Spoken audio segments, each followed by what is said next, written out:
করল চাকরিহারা শিক্ষক শিক্ষিকা ও শিক্ষাকর্মীরা। শুক্রবার শিক্ষক শিক্ষিকার অধিকার মঞ্চের পশ্চিম বর্ধমান শাখার উদ্যোগে আসানসোলের ট্রাফিক কলোনি থেকে শিক্ষক শিক্ষিকাদের স্থায়ীভাবে পুনর্বহাল এবং শিক্ষাকর্মীদের চাকরিতে পূর্ণ নিয়োগের দাবিতে পদযাত্রা করল চাকরিহারা শিক্ষক শিক্ষিকা এবং শিক্ষাকর্মীরা। যেখানে অযোগ্য ব্যক্তি রয়েছেন আর এনারা যোগ্য ব্যক্তি, তাহলে কেন তাদের টার্মিনেশন হবে? কেন এটা আমরা মেনে নেব? আমরা কোনোভাবেই রায় মানছি না।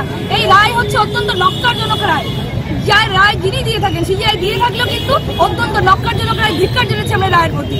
এই পদযাত্রা শেষ হয় বিএনআর মোড়ে এসে। এই পদযাত্রার মাধ্যমে গণস্বাক্ষর অভিযানও করা হয়েছে।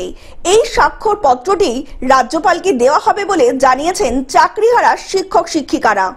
আজকে আমরা এখানে উপস্থিত হয়েছি যোগ্য শিক্ষক শিক্ষিকা অধিকার মঞ্চের তরফ থেকে।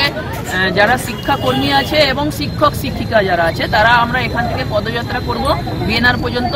এবং কালকের যে রায় আপনারা দেখেছেন, যে কালকের রায়ে আদালত কিন্তু নিজেই 14 নম্বর এবং 16 নম্বর ধারা উল্লঙ্ঘন করেছেন। তারা শিক্ষাকর্মীদের নিয়ে কিছু বলেননি। কেন? তাদেরও তো সংসার আছে, তাদের নিয়ে কেন? একটা স্কুল চালাতে গেলে যেমন শিক্ষক শিক্ষিকা দরকার হয় সেরকম শিক্ষাকর্মীদেরও দরকার হয়।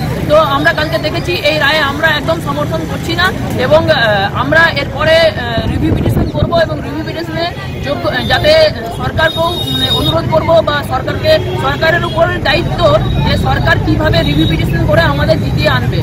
আসানসোল থেকে সৌমিত্র গাঙ্গুলির রিপোর্ট, গ্লোব নিউজ। এখন থেকে গ্লোব টিভি দেখুন আপনার স্মার্টফোনেও। গুগল প্লে স্টোর অথবা অ্যাপল স্টোর থেকে ডাউনলোড করুন গ্লোব টিভি লাইভ অ্যাপ। এছাড়াও জিও টিভি অ্যাপ থেকেও দেখুন গ্লোব টিভি লাইভ।